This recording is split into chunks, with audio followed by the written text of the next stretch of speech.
ہمارے چینل پاک ٹائم کو لائک کریں، سبسکرائب کریں اور ساتھ ہی بیل آئیکن کو پریس کریں، آپ کو اپڈیٹس ملتی رہیں گی۔ بسم اللہ الرحمن الرحیم۔ السلام علیکم ناظرین، مشہور ٹک ٹاک سٹار سنتھیا چوہان نے خودکشی کر لی۔ جی ہاں ناظرین، بھارت میں ٹک ٹاک پر پابندی کے بعد ٹک ٹاکرز خودکشی کرنے لگے۔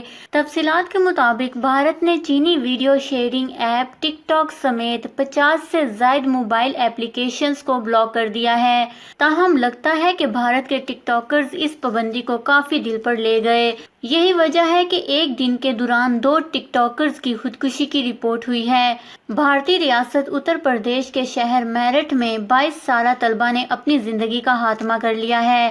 سنتھیا چوہان کے بارے میں معلوم ہوا ہے کہ وہ ٹک ٹاک پر پابندی سے کافی مایوس بھی تھیں۔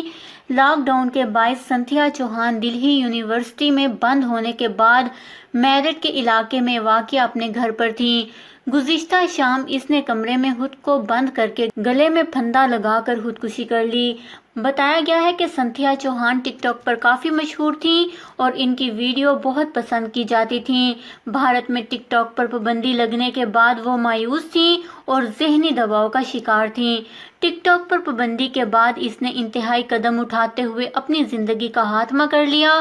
گزشتہ روز جب سنتھیا اپنے کمرے سے نہ نکلی تو پولیس کو اطلاع دی گئی۔ پولیس کمرے کا دروازہ توڑ کر اندر گئی تو سنتھیا کی لاش جھول رہی تھی۔ نوجوان طالبہ ایک سب انسپکٹر کی بیٹی تھیں اور وہ دلہی یونیورسٹی میں پڑھ رہی تھیں۔ اسی طرح ایک 35 سالہ ٹک ٹاکر مونیکا تیاگی نے بھی خودکشی کی ہے۔ وہ ایک بیوٹی سیلون بھی چلاتی تھیں جو لاک ڈاؤن کے باعث بند ہو گیا تھا۔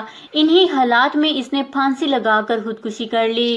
واضح رہے کہ گزشتہ دنوں لداخ کے گلوان وادی میں چینی فوج کے ہاتھوں بھارتی فوج کی دھرگت اور اپوزیشن کے سخت رد عمل پر بھارتی حکومت دباؤ کا شکار ہے اور اب بھارت نے عوامی غم و غصہ ٹھنڈا کرنے کے لیے چینی موبائل ایپلیکیشنز پر پابندی عائد کر دی ہے۔ اس خبر کو لے کر اپنے قیمتی رائے کا اظہار نیچے کمنٹس میں ضرور کریے گا۔ ہمارے چینل کو سبسکرائب کریں، آپ کو لیٹسٹ اپڈیٹس ملتی رہیں گی۔